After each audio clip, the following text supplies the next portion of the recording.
Richard, thank you for joining us. Thanks for having me. Look, it's our pleasure. Believe us. Sophie is. I'm a big She fan. can't even talk. She's just freaking out. I'm just gonna sit here silently. Look, I just want to break the ice, okay? Yeah. I've got an image that I found on the internet that honestly is one of the best things I think I've ever seen, and I've brought it with me. It's nothing. It is nothing. I just want you to have a look at this. I love that. Who is that? That is It's Red Fraggle from Fraggle Rock, like cousins of the Muppets. I don't know if they're like actually cousins of the Muppets, but That's I love it. Cute, I love it so much that I want to pose a question to our audience. I want you to tell us if this is the coolest thing that you've ever seen. Hold that for me, Soph. Of course. Or if Richard and Kermit the Frog is the coolest thing that you've ever seen. You have to look into the distance. Okay, so we know that the film is now out on DVD and Blu-ray this week. Yes. Is it kind of a strange feeling for you to be at this point in the process? Does it make you, I don't know, kind of look back on where it all began? Yeah, I mean, we're always looking back to the beginning because we're having to describe, the process that we went through. But we haven't really finished yet, so it's ongoing. We go back this summer to shoot 10 more weeks. So I've had to, rethink everything we did and all the training. We actually thought it was wrapped, so is that news to you as well? Like, when did that happen? We always knew we were going to come back for pickups, but it was going to be 2 weeks, and it's just turned into a little bit longer because it's now 3 movies, and we have the whole of the Battle of the Five Armies to shoot. Yeah, which will be really exciting. That's crazy. Yeah. Okay, so we know there have been lots of stories about the Lord of the Rings cast being super close. Yeah. Is that the same with you guys on The Hobbit? Yeah, I mean, we were there for 18 months, and half of the dwarves came from the UK, half of were Kiwi. So yeah, we were a long way from home, and we were very much reliant on that family thing going on there. So was there a rivalry between the English and the New Zealand? The first day in the stunt hangar, when we were kind of all a bit nervous and checking each other out, and having to do tumbling and wrestling. The competition was good. It was healthy competition, but the Kiwi actors were pretty fit and strong, and were taking us down. Yeah. Yes. Do you think because you guys are so close and Lord of the Rings is so close, everyone's so close, is that a tribute to the way Peter Jackson mans his ship?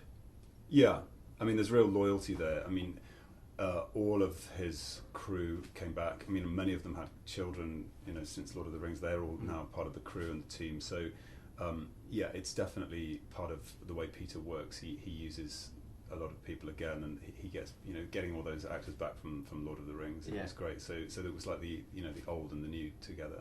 Yeah, cool. Awesome. So I don't know, for me, Peter Jackson is just amazing. How is it like to work with him? I mean, he's so involved in every kind of step of the filming process.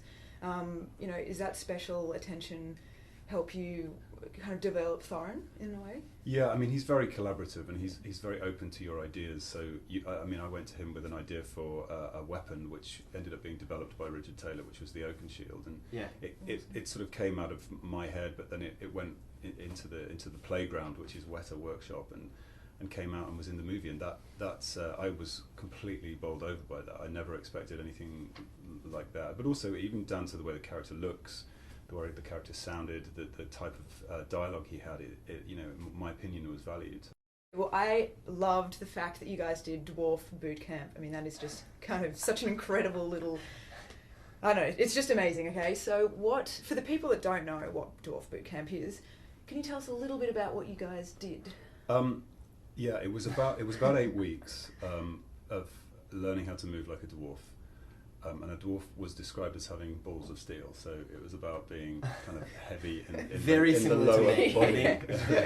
But then they literally brought in these enormous boots because the feet and the hands and the head of the dwarf are all bigger, and the boots were initially like wearing clown shoes, so we were all stumbling around.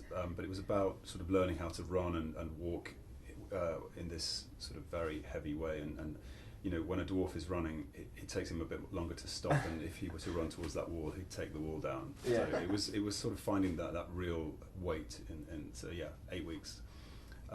We learned how to do a bit of sign language, learned how to do some wrestling. we went out into the field and did like an SAS style improvisation, which was brilliant. Dwarf style. Yeah, scaring a few dogs in the park. That's awesome. So, I don't know, is there any kind of memorable moments or stories or some kind of anything you can tell us One about? in particular? Yeah, just one awesome one. I think that the day that we first, because we'd been in a studio at like a school hall, and the first day that we went outside, and our movement director Terry Notary was like, he said to me, took me aside, and he said, look, you just got to take control of this because you're going to be the leader. So no one knew we were going to do it, so we went outside and I started barking orders at everybody and getting them all to run up and hide in the woods, and yeah, that was pretty memorable because there was just a look of shock on everyone's faces. I was going to say, I'd be talking behind your back going, what is he doing? What's he doing? Like, who does he think he is? Yeah. Watching Ken Stocks squatting in a bush was very funny. I'm going to wrap Sophie out because Sophie is a really, really big fan. And we were talking before, and we think it would be funny if you gave her maybe some tips about how to hold herself like a dwarf. So, what's number one tip? What's the one thing to remember? Okay, well, if you stand up, which I'm doing, and then put your feet sort of shoulder width apart, right? And I'm going to do this. So you've got to imagine that you've got a weight around it. That's wow! So then you have to walk, then you have to walk forward. Really, this much weight? Yeah, that much weight. So we'd had a weight belt on.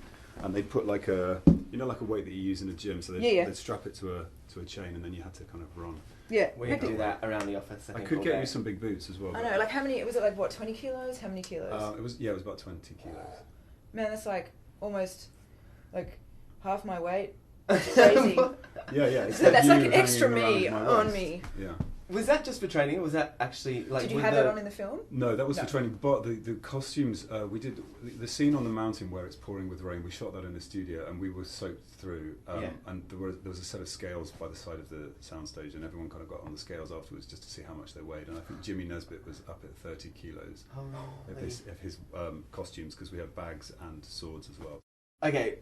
I haven't spoken to Liv Tyler recently, but I'm pretty sure that she can still speak Elvish. Yeah. 15 years later.